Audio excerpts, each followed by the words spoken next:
you seen what the communists have done to the Chinese people? I mean, where it's a handful of generals and a few million inter-party members that rule everybody, kill political dissidents and take their organs. Do you have any idea what collectivism's like? I mean, you have no freedom.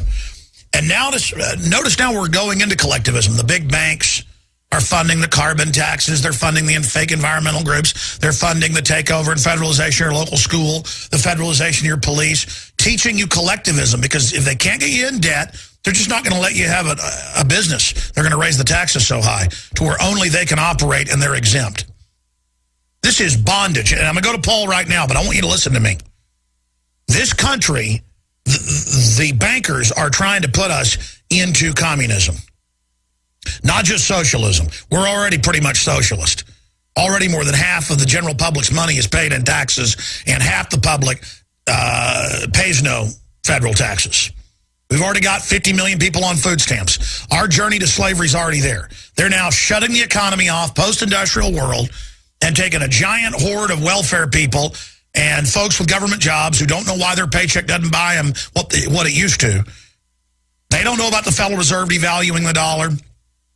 They don't know about geopolitical movements. They don't know what austerity is. They don't know what banker dictatorship is. All they know is the mainstream media is telling them, vote for higher taxes, the rich people are exempt. Well, yeah, because the rich people wrote the rules, and they became rich by running government-controlled monopolies. And also we're going to break and come back to Watson. I also get these emails constantly saying, poor Alex doesn't understand that communism, socialism, and fascism are different things. Really? You mean in the last 110 years you've been taught this false political paradigm? I happen to have read Tragedy and Hope by Carol Quigley. I happen to have read Men in Power as a Political Retrospective by German Chancellor Helmut Schmidt. I happen to have read hundreds and hundreds of publications and books written by them, and they openly, when they're communicating with each other, explain. They're into command and control, tyranny. I'm into liberty. That's the real polar opposite, not liberal and conservative. They always seek to create socialism and communism at the grassroots to get you dependent. Socialism leading into communism, while they are exempt and offshore and transfer your wealth to them. They're exempt. They're tax-free foundations. The ultra-rich always finance the communist. You are banker-run. Wall Street created.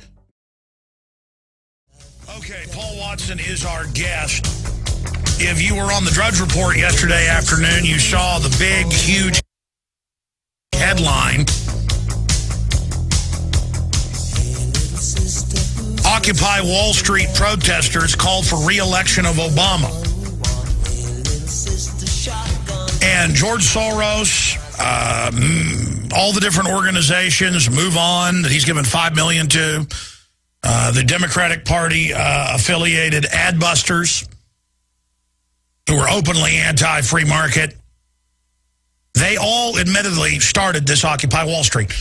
Now, you notice there's been 4 years of In the Fed demonstrations, and we get zero or close to zero media coverage. It doesn't matter if we have 1,000 people at some of these rallies in front of the Federal Reserve.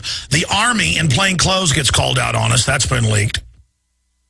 Because we're actually protesting the inner group that controls the issuance of currency and credit, that created the derivatives, that overthrows nations all over the world, that's sucking the euro and the people of Europe into a admitted dictatorship. And Bloomberg and CNBC are saying it's good to have a financial dictatorship. Ireland, their central bank head, said it's good to be, quote, ruled by foreign banks. And they've got Michael Moore at the Wall Street event. They've got Roseanne Barr, I've got her clip coming up, saying if the rich don't pay more taxes and give up their money, they're going to have their heads chopped off.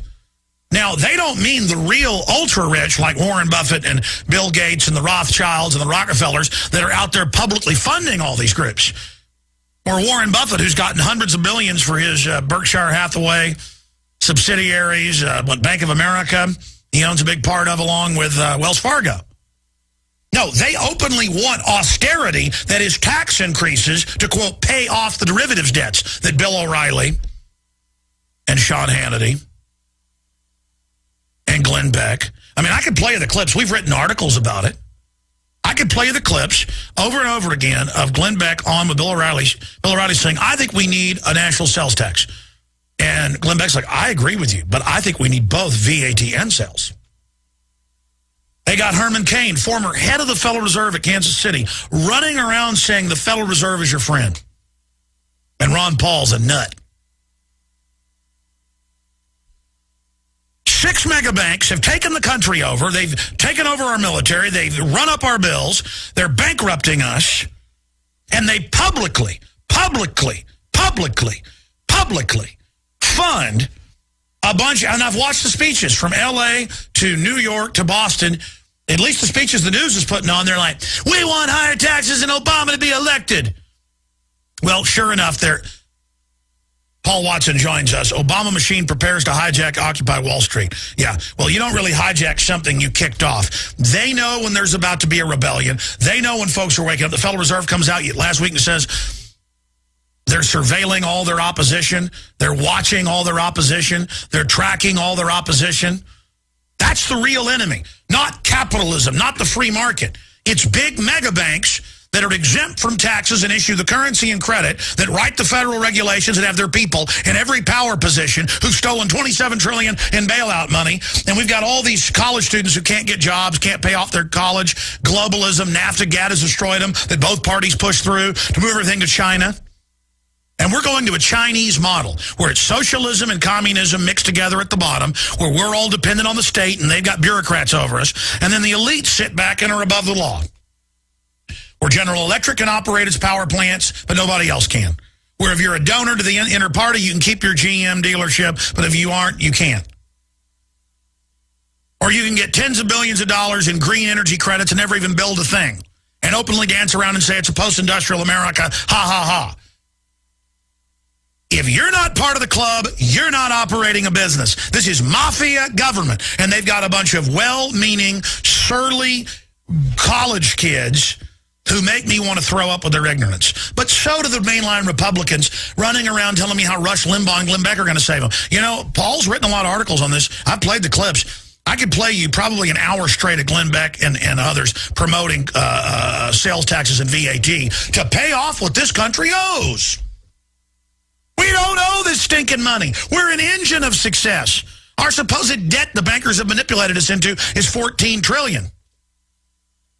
We gave the stinking bankers 16.6 secret and another 11 or so that they want that's public. 27 trillion. We haven't got numbers in 2 years. And these idiots are in the street saying, get the rich people. The ultra mega world rulers literally have your tax money paid to them, you idiot. They hold the whole world hostage. They've screwed everything over. They're working with collectivists in China and everywhere else. And you're sitting there saying, put more cyanide in the water. All right, I'm going to go to Paul Watson, who's broken this down. But I'll tell you this. They're bringing a mixture of communist, socialist system to America, backed up with a police state grid. Conservatives will give up their rights in the name of fighting terror. Liberals will give it up in the name of socialism. And that's what the CFR head wrote years ago. Paul, you ought to republish that stuff where Richard N. Haas talks about it.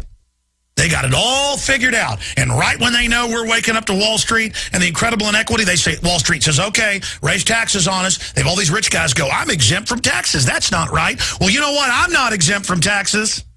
You make $125,000 a year. When you talk about all the different write-offs they've gotten rid of, it's 45%, Bubba Jack, that I pay. That's not counting all the other taxes. Trying to run this operation.